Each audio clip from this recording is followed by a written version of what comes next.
ಅಸ್ಸಲಾಮ್ ಅಲೈಕುಮ್. Hi everyone. ಇವತ್ತು ನಾನೊಂದು super and ಟೇಸ್ಟಿಯಾಗಿರೋವಂಥ ಡೆಸರ್ಟ್ನ ready ಮಾಡ್ತಾ ಇದ್ದೇನೆ. ಓಕೆ ಫ್ರೆಂಡ್ಸ್, ಈಗ ವಿಡಿಯೋನ ಸ್ಟಾರ್ಟ್ ಮಾಡೋಣ. ಮೊದಲಿಗೆ ನಾನಿಲ್ಲಿ ಒಂದು ಪಾತ್ರೆಗೆ 1 ಕಪ್ಪಷ್ಟು ನೀರನ್ನು ಹಾಕ್ಕೊಳ್ತಾ ಇದ್ದೇನೆ.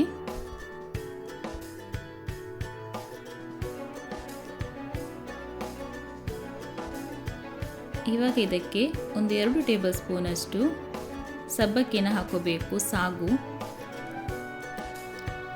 ಇದನ್ನು ಚೆನ್ನಾಗಿ ಮಿಕ್ಸ್ ಮಾಡಿ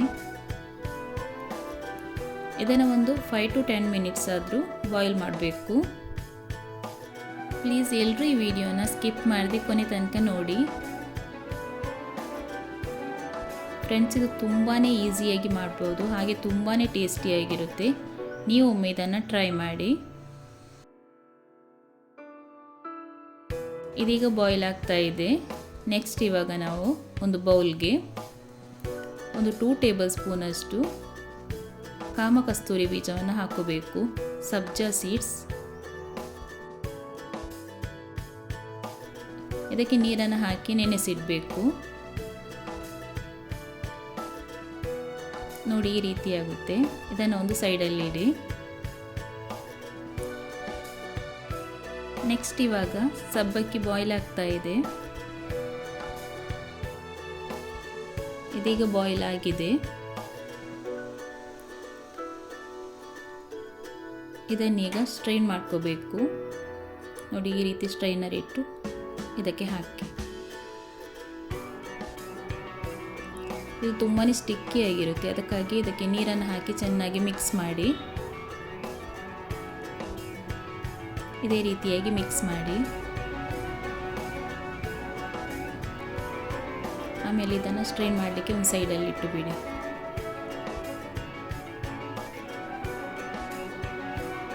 ಈಗ ನೆಕ್ಸ್ಟ್ ಇಲ್ಲಿ ನಾನು ಅವಕಾಡೋನ ತಗೊಂಡಿದ್ದೇನೆ. ಇದು ಬಟರ್ ಫ್ರೂಟ್.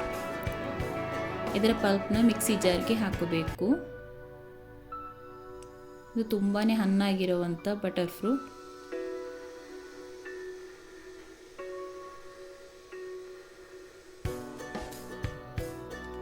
ಇದಕ್ಕೀಗ 1.5 ಕಪ್ಪಷ್ಟು ಹಾಲನ್ನು ಹಾಕೋಬೇಕು.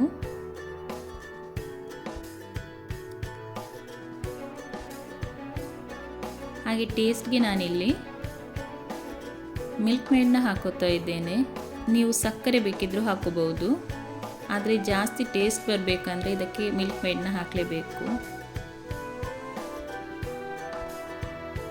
ಇವಾಗ ಇದಕ್ಕೆ 1/4 ಕಪ್ಪಷ್ಟು ಫ್ರೆಶ್ ಕ್ರೀಮ್ನ ಹಾಕಿ. ಫ್ರೆಶ್ ಕ್ರೀಮ್ ಇಲ್ಲಾಂದರೆ ವಿಪ್ಪಿಂಗ್ ಕ್ರೀಮ್ ಇದ್ದರೆ ಅದನ್ನು ಕೂಡ ಹಾಕೋಬಹುದು. ಇದನ್ನು ಚೆನ್ನಾಗಿ ಗ್ರೈಂಡ್ ಮಾಡಬೇಕು. ನೋಡಿ, ತುಂಬಾ ಕ್ರೀಮಿಯಾಗಿದೆ ಅಲ್ಲ. ಈ ರೀತಿ ಎಷ್ಟು ತಿಕ್ಕಾಗಿರಬೇಕು. ಇದನ್ನು ಇವಾಗ ಒಂದು ಬೌಲ್ಗೆ ಹಾಕಿ.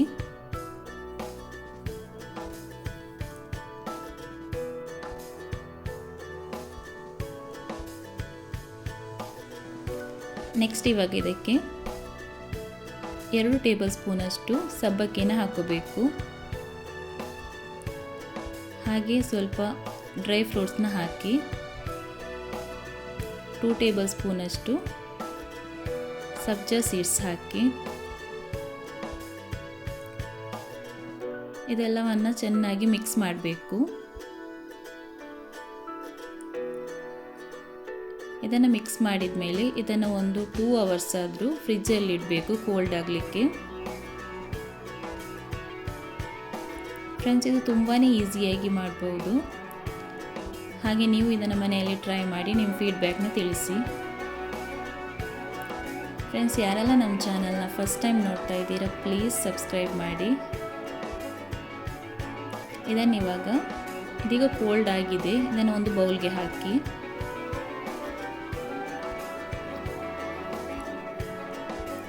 ಮನೆಗೆ ಗೆಸ್ಟ್ ಯಾರಾದರೂ ಬಂದಾಗ ಈ ರೀತಿಯಾಗಿ ನೀವು ಮಾಡಿಕೊಡ್ಬೋದು. ತುಂಬಾ ಟೇಸ್ಟಿಯಾಗಿರುತ್ತೆ. ಹಾಗೆ ಇದು ತುಂಬಾ ಕ್ರೀಮಿ ಐಸ್ ಕ್ರೀಮ್ ಥರ ಇರುತ್ತೆ.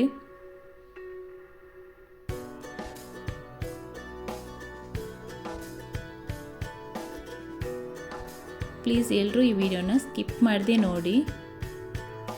ಇವಾಗ ಇದಕ್ಕೆ ಕಟ್ ಮಾಡಿಟ್ಟ ಡ್ರೈ ಫ್ರೂಟ್ಸ್ನ ಹಾಕೋಬೇಕು.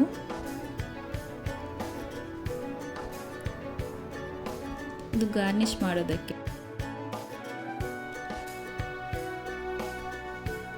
ಡ್ರೈ ಫ್ರೂಟ್ಸ್ ಹಾಕಿದರೆ ತುಂಬಾ ಟೇಸ್ಟಿಯಾಗಿರುತ್ತೆ.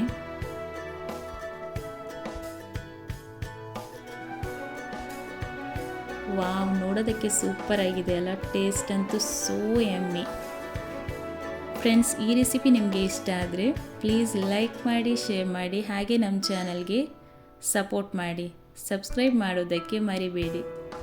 Thank you. Thanks for watching.